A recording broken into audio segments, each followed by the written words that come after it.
Assalamualaikum warahmatullahi wabarakatuh. Halo teman-teman semuanya. Kami dari kelompok 4 akan mempresentasikan materi dari kelompok kami. Namun sebelum kami mempresentasikan materi dari kelompok kami, izinkan kami terlebih dahulu memperkenalkan diri. Yang pertama yaitu Fiona Dwi Yanti, yang kedua Indah Sri Dewi, yang ketiga Nur Saida Lubis, yang keempat Puan Farizah, yang kelima Radef Oktapti Saputra, yang keenam Syarif Fikriyahur Rahman. Di sini kami dari kelompok 4 akan menjelaskan tentang pertama ringkasan proses penyesuaian, yang kedua yaitu neraca saldo disesuaikan, dan yang ketiga analisis dan interpretasi keuangan. Ringkasan proses penyesuaian meliputi jenis penyesuaian, ayat jurnal penyesuaian, dan pengaruh penyesuaian dalam laporan keuangan. Ayat jurnal penyesuaian diberi tanggal per hari terakhir periode tersebut. Setiap ayat jurnal penyesuaian biasanya didukung oleh penjelasan ayat-ayat jurnal penyesuaian oleh Solusinet yang telah diposting ke buku besar. Penyesuaian yang ditunjukkan dengan warna membedakan dari transaksi lainnya. Contoh dampak penyesuaian bayar di muka. Contoh, perlengkapan asuransi dibayar di muka.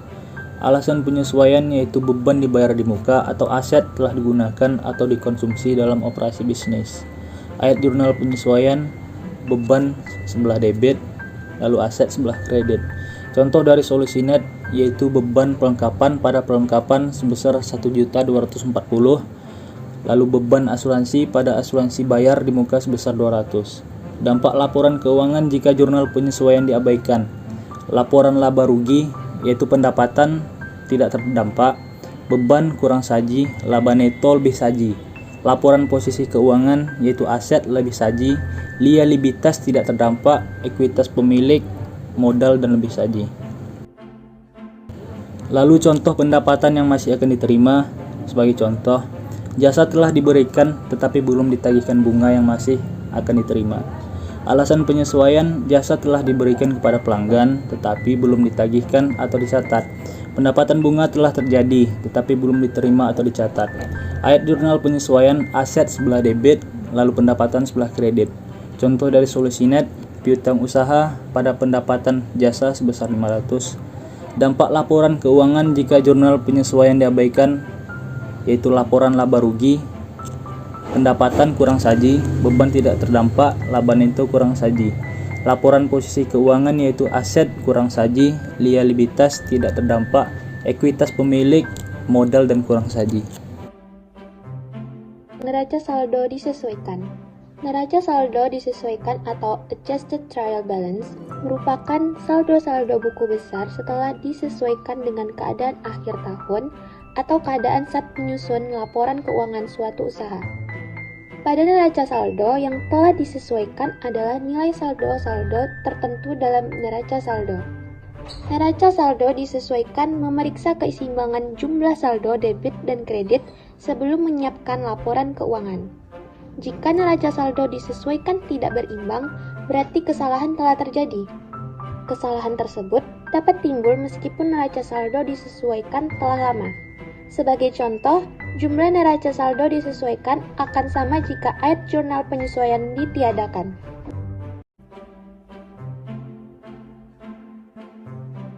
Contoh kasus neraca saldo disesuaikan.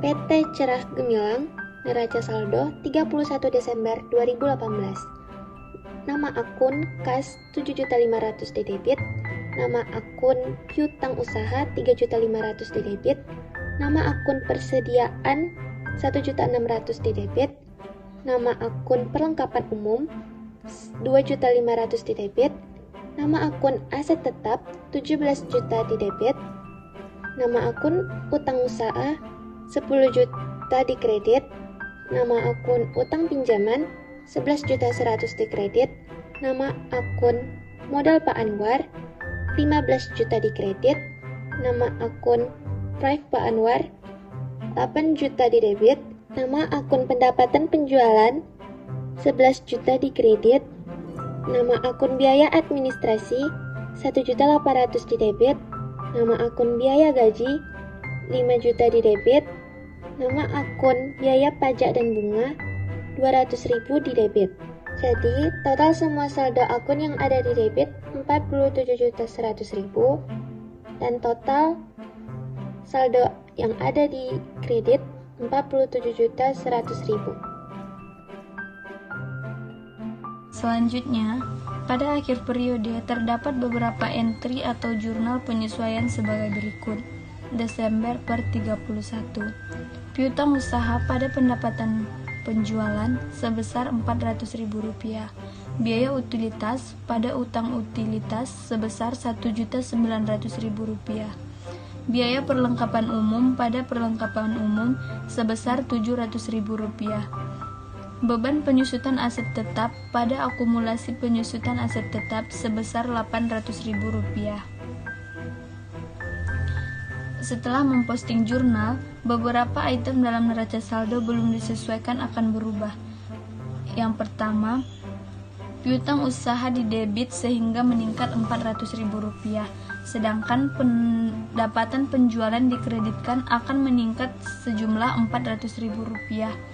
Dengan arti, piutang usaha akan meningkat dari Rp3.500.000 menjadi Rp3.900.000, sedangkan pendapatan penjualan akan menjadi Rp11.400.000 dari saldo sebelumnya yang berjumlah Rp11 juta. Untuk jurnal selanjutnya, biaya utilitas dan utang utilitas belum ada dalam daftar akun di neraca saldo yang belum disesuaikan. Setelah memposting jurnal penyesuaian di atas, akun tersebut akan muncul di neraca saldo setelah disesuaikan dengan jumlah Rp1.900.000. Ketiga, biaya perlengkapan umum di debit sejumlah Rp700.000. Akun perlengkapan umum juga akan dikreditkan dengan angka Rp700.000.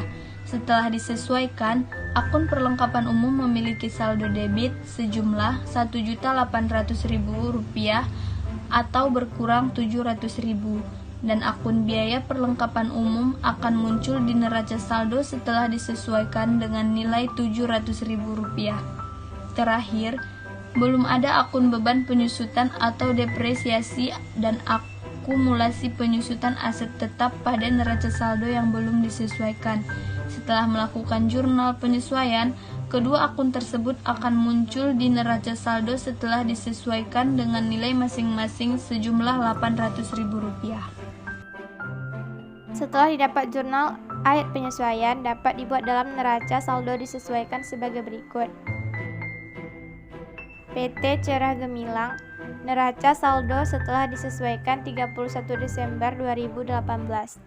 Nama akun kas 7.500.000 di debit, piutang usaha 3.900.000 di debit, persediaan 1.600.000 di debit, perlengkapan umum 1.800.000 di debit, aset tetap 17 juta di debit, akumulasi penyusutan aset tetap 800.000 di kredit, utang usaha 10 juta di kredit, utang utilitas 1.900.000 di kredit, utang pinjaman 11.100.000 di kredit, modal Pak Anwar 15 juta di kredit, pref Pak Anwar 8 juta di debit, pendapatan penjualan 11.400.000 di kredit, biaya administrasi 1.800.000 di debit, biaya gaji 5 juta di debit,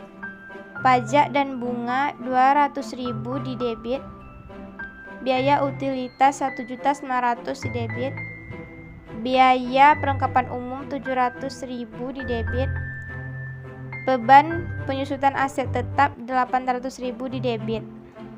Jadi total 50.200.000 di debit, 50.200.000 di kredit. Analisis dan interpretasi keuangan. Analisis yaitu membandingkan setiap pos dalam laporan keuangan dengan jumlah total dari laporan yang sama berguna untuk menganalisis hubungan antar pos dalam laporan keuangan. Vertical analysis adalah istilah yang digunakan untuk menjelaskan perbandingan tersebut. Dalam analisis vertikal sebuah laporan posisi keuangan, setiap pos aset dinyatakan sebagai persentase terhadap total aset. Analisis vertikal juga berguna untuk menganalisis perubahan dalam laporan keuangan selama periode tertentu.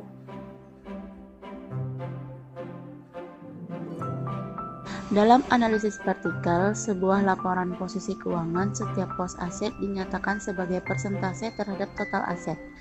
Setiap pos liabilitas dan ekuitas pemilik dinyatakan sebagai persentase terhadap total liabilitas dan ekuitas pemilik.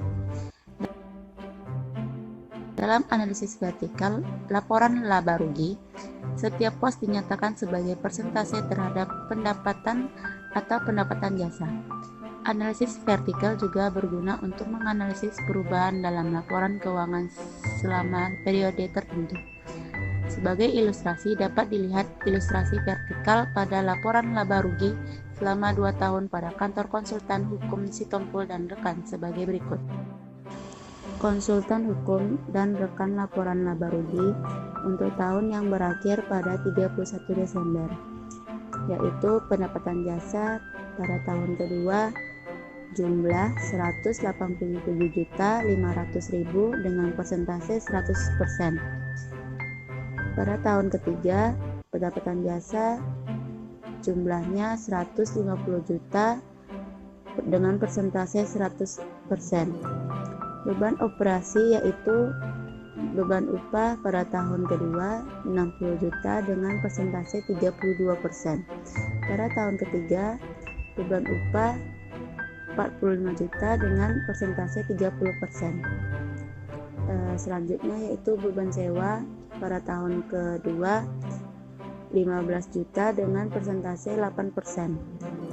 Pada tahun ketiga beban sewa 12 juta dengan persentase 8%. Selanjutnya yaitu beban utilitas pada tahun kedua yaitu 12.500.000 dengan persentase 6,7%. Pada tahun ketiga beban utilitas yaitu 9 juta dengan persentase 6%. Selanjutnya beban perlengkapan pada tahun kedua 2.700.000 dengan persentase 1,4. Pada tahun ketiga beban perlengkapan yaitu 3 juta rupiah, persentase yaitu 2%. Selanjutnya beban lainnya pada tahun kedua jumlahnya 2.300.000 rupiah, persentase 1,2.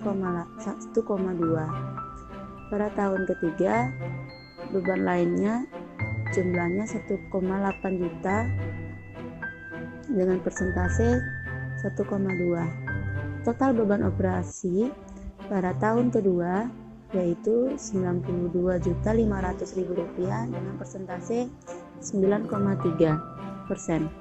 Pada tahun ketiga total beban operasi yaitu 70.800.000 rupiah dengan persentase 47,2%. Laba neto pada tahun kedua yaitu 9 juta rupiah dengan persentase 50,7%. Dan pada tahun ketiga yaitu berjumlah 79.200.000 rupiah dengan persentase 52,8%. Analisis vertikal di atas menunjukkan tren menguntungkan dan tidak menguntungkan yang berdampak pada laporan laba rugi konsultan hukum Sitompul dan rekan. Kenaikan beban upah 2%, 32% sampai 30% adalah tren yang tidak menguntungkan terlihat dari penurunan beban perlengkapan sebesar 0,6%, 2% sampai 1,4%. Persentasi beban sewa dan beban lain-lain terhadap pendapatan jasa tidak berubah. Hasil neto dari tren ini adalah persentase laba neto terhadap pendapatan jasa menurun dari 52,8% menjadi 50,7%. Analisis berbagai persentase yang ditunjukkan oleh kantor konsultan hukum Sitompul dan rekan bisa diperkuat dengan perbandingan rata-rata industri, Rata-rata tersebut biasanya dipublikasikan oleh Asosiasi Dagang dan Penyediaan Informasi Keuangan. Perbedaan besar antara rata-rata industri dengan perusahaan harus diinvestigasi. Sekian presentasi dari kelompok kami, lebih dan kurang mohon dimaafkan. Wassalamualaikum warahmatullahi wabarakatuh.